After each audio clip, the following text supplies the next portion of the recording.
હાલ સમાચાર આવી રહ્યા છે આમોદના। આમોદ બચ્ચોકા ગઢ ખાતે 79મો સ્વતંત્ર દિવસની ભવ્ય ઉજવણી દેશભક્તિના રંગે રંગાયાના નાગરિકો।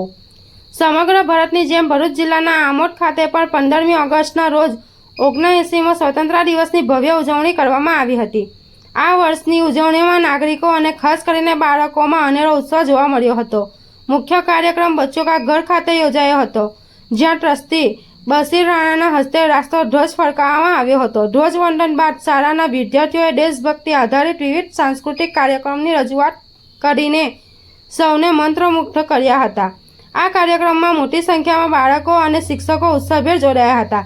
વિદ્યાર્થીઓએ દેશભક્તિ ગીતો અને નાટકો દ્વારા સ્વતંત્ર સેનાનીઓની બલિદાન યાદ કર્યા હતા, જેનાથી વાતાવરણ દેશભક્તિના રંગે રંગાઈ ગયું હતું। આ કાર્યક્રમ ઉપરાંત આમોદ અન્ય શૈક્ષણિક સંસ્થાઓ, મામલતદાર કચેરી, પોલીસ સ્ટેશન અને સરકારી કચેરીઓમાં પણ ધ્વજવંદન અને રાષ્ટ્રીય ગીત ગાઈને રાષ્ટ્રપ્રેમ વ્યક્ત કરવામાં આવ્યો હતો।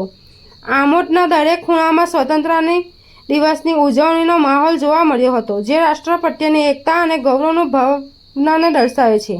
આ ઉજવણીએ ભવિષ્યની પેઢીમાં દેશભક્તિના સંસ્કારોનું સિંચન કર્યું છે અને સૌને એકતાના તાંતણે બાંધ્યા છે। રિપોર્ટર અલમાસ બાદશાહ, આમોદ।